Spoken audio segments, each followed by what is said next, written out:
Hey guys, in this video we're going to talk about the nutrients that make your muscles grow. Okay, we're also going to be talking about other things that will slow down the breakdown of muscle. So let's say you're going into menopause, you're getting older, and your muscles are getting weaker, and you're having loss of collagen underneath your arm. This video is for you, or you just want to build up muscle. The myth is that you need just more protein to build muscle. Okay, so check this out. You eat protein, which is basically animal muscle. You might have eggs, you might have fish. It's the muscle of that animal. And you digest it, and your liver and your stomach and your intestines and enzymes start breaking down into these small particles or building blocks called amino acids. Okay, amino acids are the foundational building blocks of protein. So it takes certain acids, it takes certain enzymes to break it down. All right? And they're in your stomach, it's in the pancreas, it's in the liver, it's in the small intestine. So you have these enzymes.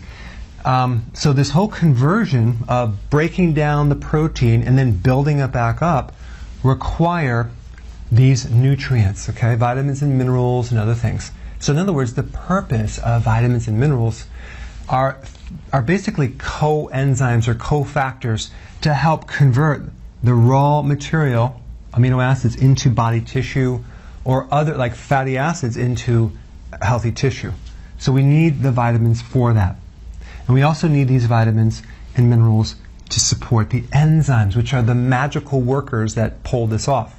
And it's quite magical. So we don't need more protein necessarily, we need more of the nutrients. The two top nutrients that are mostly missing would be potassium and trace minerals. Potassium, because we need so much. We need 4,700 milligrams a day, and there's not a lot of people that are consuming 7 to 10 cups of vegetables per day. So they're not going to get the potassium. And trace minerals, because it's missing in our soils. So if you don't have the trace minerals, it's hard to activate the enzymes. All right? There's other vitamins that you need too, like the fat-soluble vitamins, vitamin A, D, E, and K, but specifically vitamin A. But most people get those. And you need certain B vitamins, which most people can get easily, and vitamin C.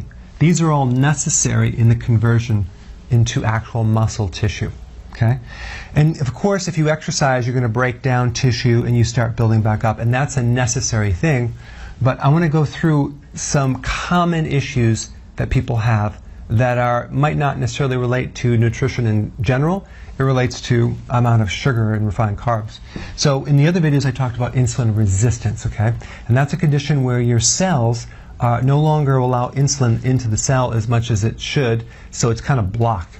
And that's simply because there's too much sugar in the diet, so the body shuts it down because it's toxic, so it doesn't allow the cell to actually allow the sugar to go in the cell anymore.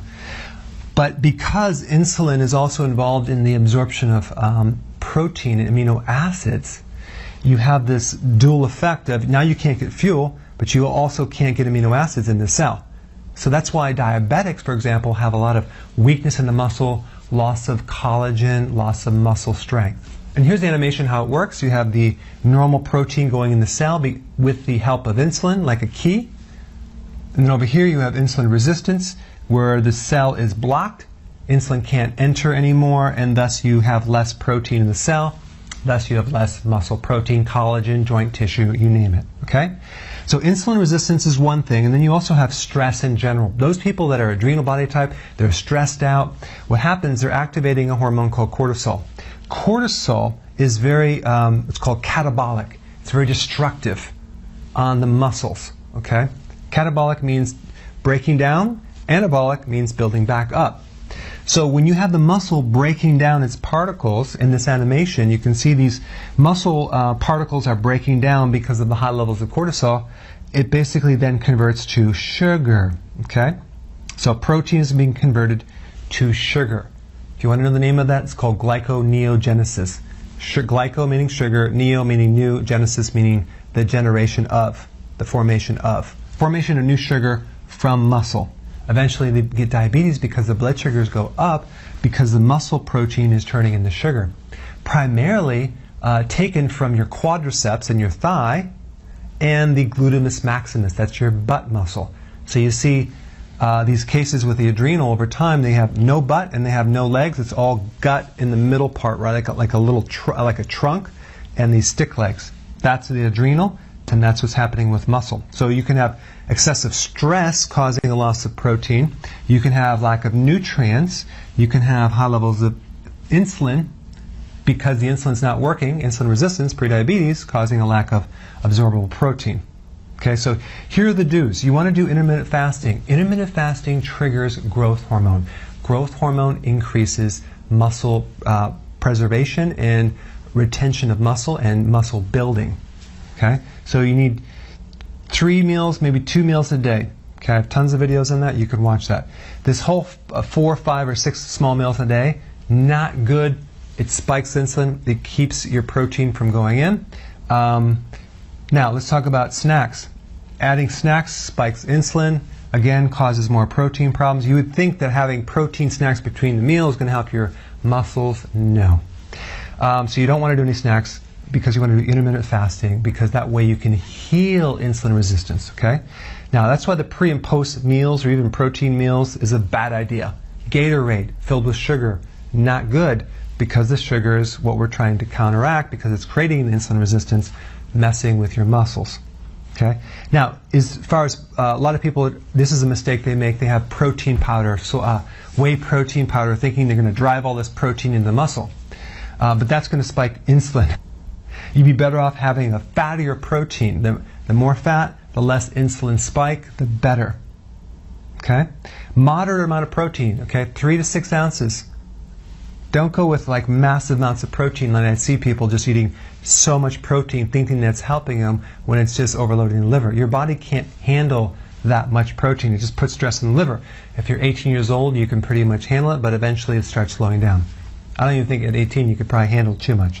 Then we have the type of exercise. If you ever see a long distance runner, they don't look very muscular, do they? They kind of have smaller muscles, probably because of the carbo loading or just the glucose they consume. If you take marathon runners, they have this thing called GU, which is this pure sugar, and they're taking this sugar, they're running out, they're doing a lot of carbs. Unfortunately, that's going to create more insulin resistance and block the muscle. Not to mention, the sustained exercise increases cortisol and it causes muscle wasting. A much better exercise would be high-intensity interval training, because that can spike growth hormone and preserve your muscles as well. Short bursts of high-intensity exercise, full body. Very important. Sleep is also necessary to increase growth hormone. Stress is not good, so these are the things you don't want to do. These are the things you want to do. Okay, so I hope this summary helped, and go ahead and apply it and give me your comments. Hey, I just wanted to take a moment to thank you personally. There's so many of you that have gotten this book, and the feedback that you're giving me is mind-blowing. Thank you so much. I really appreciate it. And if you wouldn't mind, I have one quick favor. To put your unbiased review on Amazon, I would really appreciate it. Thank you so much.